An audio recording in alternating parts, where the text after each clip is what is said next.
রাজপথে স্লোগান, মুখে গণতন্ত্রের বলি, কিন্তু ভেতরে যে লুকানো ছিল চাঁদাবাজির কুশলী চক্র তা যেন প্রমাণ হয়ে গেল গুলশানের ঘটনার মধ্য দিয়ে। রাজধানীর গুলশানের সাবেক নারী সংসদ সদস্য শাম্মী আহমেদের বাসায় চাঁদা তুলতে গিয়ে পুলিশের হাতে নাতে ধরা পড়েছে বৈষম্য বিরোধী ছাত্র আন্দোলন ও গণতান্ত্রিক ছাত্র সংসদের ৫ কেন্দ্রীয় নেতা।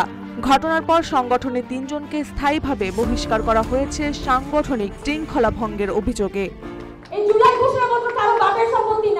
এই ঘটনা প্রকাশ্য আসতেই মুখ খুলেছেন সংগঠনের সাবেক মুখপাত্র উমামা ফাতেমা।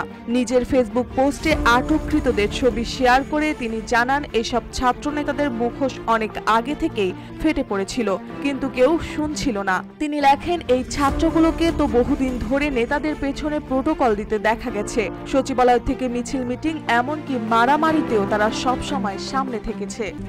RICL TMX, যুগের পর যুগ স্থাপনা থাকে মজবুত।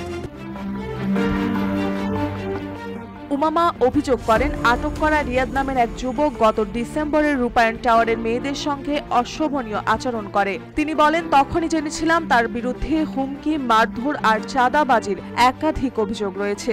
আজ যারা অবাক হচ্ছে তারা হয় খুব নিষ্পাপ, না হয় চোখ বন্ধ করেছিলেন।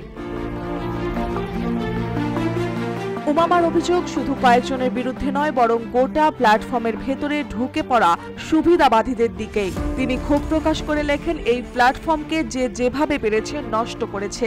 কারো দুর্নীতি নিয়ে মুখ খুললে মিলত নীরবতা, আর দুর্বৃত্তরা দিনে দিনে জায়গা করে নিয়েছে সংগঠনের কেন্দ্রে। চাঁদাবাজির এই ঘটনা এখন আর কেবল ব্যক্তির অপকর্ম নয়, এ যেন পুরো ছাত্র রাজনীতির এক করুণ প্রতিচ্ছবি। প্রশ্ন উঠছে, এদের আশ্রয় প্রশ্রয় কারা দিচ্ছে? এই ছাত্র নেতারা আদৌ নেতা, নাকি কেবল আদর্শের মুখোশে মুখোশধারী ব্যবসায়ী? মার্জিয়া মৌ, রূপালী বাংলাদেশ।